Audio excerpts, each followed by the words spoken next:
Eto, sino ba ito, mga kababayan? Ang una natin pag-uusapan ay patungkol dito sa anak ni Marcoleta. Anak ni Marcoleta sa Sagip Party List, Congressman Paulo Marcoleta, merong nabistong baho, no, ng bagong PCO kapalit kay G. Ruiz, no, na si Dave Gomez. Ito na, mga kababayan. Ano nga ba yan, Kent? Yung baho na yan na nabisto or sikreto daw di umano ni Dave Gomez, mga kababayan, ay nabisto ng anak ni Marcoleta. Anak ni Marcoleta, mga kababayan, malamang anak niya, kamukha niya eh. Yeah? Si Dave Gomez po, ang bagong PCO or PCOO. Correct me if I'm wrong ha, PCO ba? Katulad kay, kasamahan nila Yussi Clear na pumalit, no, kay G. Ruiz, mga kababayan. Ito po, sa News 5 po ito. Ayan po, anak po ni Marcoleta at ayan po si Dave Gomez ng PCO, mga kababayan. So ito po yung una. Sabi dito, ng anak ni Marcoleta na si Paulo Marcoleta, isang Sagip Party List, no, representative, na wala po kaming binabayaran na ganun, according kay Dave Gomez ng PCO. Itinanggi ni Presidential Communication Office or PCO Secretary Dave Gomez na nagbabayad sila ng reactors para mabigyan ng positibong reaksyon sa social media post ng ahensya. So, yun daw mga ipinopost ng ahensya, no, ay nag-hire daw di umano ng reactor. Sino ba 'yung mga reactor? Malamang mga nagre-react, mga vloggers. Katulad sa akin. Ayan, halimbawa nakita ko, wow, ang galing naman ang ginawa ng PCO. Nakakataba ng puso. Kailangan natin suportahan yung ganito. So, babayaran daw ako. Ganon, So, ito po, mga kababayan, ay nabisto po ng anak ni Marcoleta. Magaling din ito, no? Actually, anak talaga niya, kamukha niya eh. Kabangs din, no? Kabangs. Kabangs nga. Tapos, sagot niya ito matapos pakumpirmahin ni Sagip Representative Paulo Marcoleta sa budget deliberation ng House Committee on Appropriation sa PCO na natanggap niyang impormasyon may daang reactors na nasa 76 na vloggers na nagmimintin ang ahensya. Nako po! Sino nga ba ito, mga kababayan? 76 daw na vloggers. Naku, baka magulat ako dito, baka kasali ako dito. Magulat ako dito, tapos isali ako dito, pagsasampalin ko sila. Okay lang isali, kung nakatanggap ako. Kung hindi ako nakatanggap, to sasali ang pangalan ko doon, pagsasampalin ko talaga sila. Sino ba yung nagpupondo nito? Baka isinali yung pangalan ko nito doon kasi magaling ako na reactor. I admitted that. Nako, isali ako doon, tapos may budget pala ito 7,000 a month. Tapos magugulat ako, nandoon pala yung pangalan ko, tapos tumatanggap iba. Nako, meron pala ding ghost vlogger, Mahirap yung ganyan, yung magiging nandun yung pangalan mo, tumatanggap iba, tapos kasali ka sa listahan, no? May payroll pala to. According dito, mga kababayan, na pinapakumpirma nga ni Sagip Representative Paulo Marcoleta sa budget deliberation ng House Committee on Appropriation sa PCO. Ang natanggap niyang impormasyon na may daang reactors or mahigit 76 na vloggers na minimintain ang ahensya ng PCO ni Dave Gomez. Those are organic. Nako, real people commenting on our post. Nako po, commending the activities, the program of the President, and they are no means employed by us. Sabi ni Gomez. So, lahat daw yon organic. Real people commenting on our post. Commending the activities, the program of the President, and they are no means employed by us. Sabi ni Gomez. So ito po ang sabi ng anak ni Marcoleta, mga kababayan. Mayroon kasi akong kakilala sa Presidential Communication Office. Sabi niya ito nakalagay. Sabi niya, we hire reactors.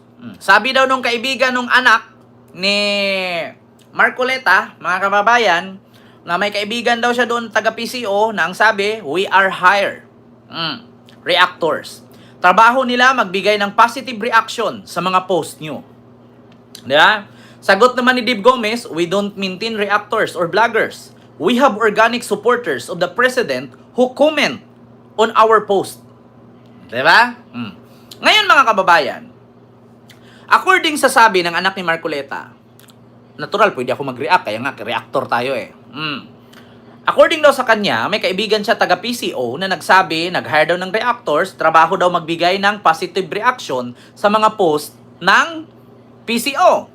Ngayon mga kababayan, ito para sa akin kung sakali lang kung sakali man na nag-hired ng reactors ang PCO, kung sakali, at gagawa ka lang doon ng tama, good reaction, may mali ba doon? Ang mali doon kung ang ibinayad ni Dave Gomez or ng PCO ay galing sa nakaw. Pero kung sa sarili naman yung bulsa galing yun, why not? Bakit, mga kababayan? Bakit hindi pwede? At saan ang mali doon kung mag-hire si Dave Gomez ng 100 vloggers, at babayaran niya, halimbawa, ng 7,000 a month? Wala naman pong mali kasi ang sabi, mag-comment ka lang dan. Kailangan sabihin mo, maganda. Ay, ang ganda naman. Wow, ganyan pamamalaka dapat. O, ganito dapat. May mali ba dun? Di ba? Ang mali dun, kung galing, kung galing sa ahensya na kinurakot ni Dave Gomez. Pero kung galing naman sa sariling bulsa ni Dave Gomez, anong mali dun? Okay lang sana kung ang kaibigan mo, Representative Paulo Marcoleta, ay sinabi niya nag-hire siya ng vlogger para siraan ang DDS. Kaya, yun ang mali. Pangalawa, ang tanong, saan ba galing ang binayad? Kasi ganito mga kababayan, kahit ako, pwede kong gawin yan dito sa aking YouTube channel. Bakit?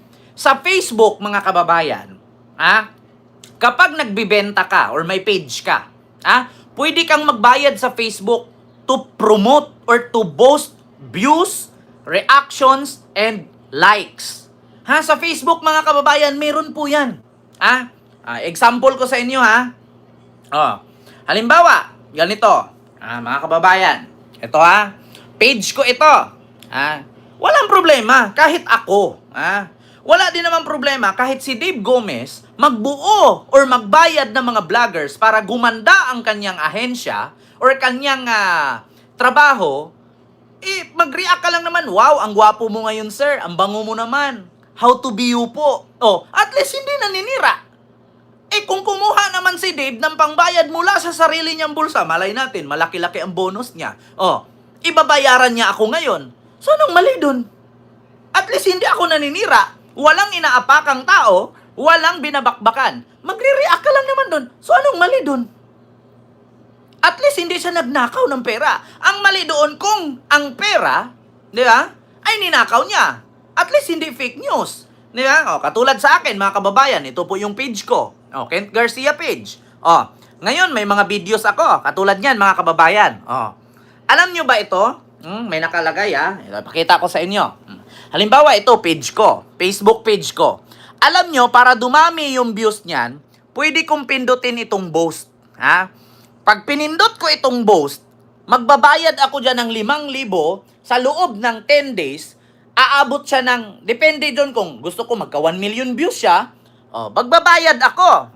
Kung gusto ko maraming comment, magbabayad ako. Kung gusto ko maraming likes, magbabayad ako. Ang tawag doon, boasting. Ibo-boast ko yan. Pag pinindot ko boasting yan, pupunta ka agad sa Facebook Manager niyan, tapos i-click mo doon, ilagay mo yung bank account mo. Ayan, i-add mo. Ayan, ibo-boasting. Ganyan. Mamili ka ngayon dyan, 5 to 6,000, 5 to 6,000 likes or comments sa halagang 1,700. Sa loob ng 7 days. Ganyan, di ba? Alam mo, Boknoy TV, wag ka na mag-react dyan, wala kang views. Nagpa-promote ka lang sa channel mo di ba? Dapat sa'yo i-remove. Pag mga vlogger ganyan, mga walang kwentang vlogger, walang mga check badge, mga mga garapata yan, pagsisipain yan. Ganito yan, mga kababayan. Katulad yan, meron akong video. Pag pinindot ko views yan, mamili lang ako, 5,000 to 16,000, 7 days. Meron 1,700. Kailangan ano ba ang makukuha mo diyan? Ilan ba ang magiging views mo diyan? Mamimili ka lang, mga kababayan. So, ngayon, mga kababayan, wala naman po sigurong masama kung mag-hired si Dave Gomez ng vlogger at magko-comment lang naman ng maganda sa kanyang trabaho. So, anong masama doon? Ang masama po doon, mga kababayan, ay magnakaw si Dave Gomez para ipasahod niya, di ba? Sa mga vlogger. Ano naman ngayon? Kahit ako, kahit ako, pwede ako mag-hire dyan kahit 1,000 vloggers as long as kaya ko na sahuran sila. Hindi ko naman yan bayaran para siraan yung kalaban. Siraan si Sara, siraan si Digong. Para lang naman sa aking ahensya. As long as hindi nagnakaw si Dave Gomez, as long as hindi nangurakot si Dave Gomez, so why not? Ang China nga, kaya magbayad ng trolls eh. Di ba? Binulgar yan ni Senador Francis Tolentino. Kaya nga ng China magbayad ng trolls para siraan si Marcos. So, si Dave Gomez, hindi. Di ba? As long as kaya ni Dave Gomez magbayad, why not? Di ba? Representative Paulo Marcoleta, okay lang naman. Kahit aminin man ni Dave Gomez yan o hindi, as long as sinabi ng kaibigan mo, we are hiring reactors. Speaking of reactors, vloggers. As long as hindi nagnakaw si Dave Gomez, as long as galing sa bulsa ni Dave Gomez ang pambayad niya, no problemo. Diba? So, ano problema dun? Wala. Diba? Ma'am Bit M, hindi ako makatiming sa live mo. Good evening everyone. Maraming salamat po, Ma'am Bit M, sa yung super chat. Thank you so much po. Diba, Ma'am Paniyuan? Ano po ang mali doon? Diba, Ma'am Cheryl Andres? Diba, Ma'am Ana? Diba, Ma'am Lani? Kung mag-hire man si Dave Gomez, kahit ako man, ay hinired niya, so bakit hindi ko tanggapin? Kung magko-comment lang naman at i-share ko yung ahensya niya at yung trabaho niya, tignan ninyo. Si Sir Dave Gomez, ganitong pamamalakad dapat. Ganito dapat ang gawin ng communication office ng president. Maganda ang pag-deliver, maganda ang paghatid. At least kung binayaran man ako, hindi naman ako nanira. Para lang naman sa ahensya ng PCO. Kung bawal pala ang mag-i-endorse at bayaran, so bakit ang dami namang vloggers yan nag-i-endorse nga ng Jollibee, katulad kay Vice, nag-i-endorse ng McDo, mali ba yun? Hindi naman nanira. Pinaganda niya lang ang McDo. Dating payat, ngayon, maklaki na. Bakit di ba pwede? Ganun lang kasimple.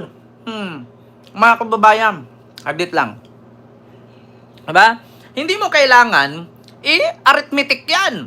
Hindi mo kailangan na pulgadera, eskwala, tape measure yan. As long as kaya ni Dave Gomez magbayad, as long as hindi nagnakaw si Dave Gomez, as long as yung hinired niya hindi nanira at umapak ng kalidad, or dignity ng ibang tao, walang problema. Diba, Mami Rian Suzuki?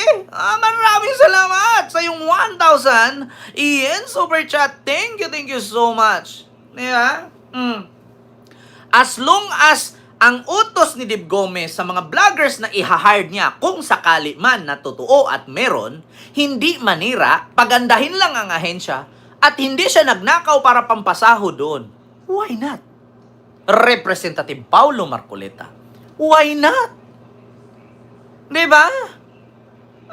Ma'am Per Capital or Kapitli ba? Maraming salamat po. Diba? Ganon yun, Ma'am Mary Jane Mary. So, yun lang ang aking reaksyon, mga kababayan. As long as may pampasahod, as long as hindi nagnakaw at hindi nanira ang mga reaktor, wala pong problema dun. Diba, Ma'am Susan Vergara, Ma'am Arlene Moruliano? And kay Amado Fabian, Sir Michael Villarin, wala pong problema. Sunod, mga kababayan, ito yung malaking problema. Yung sunod,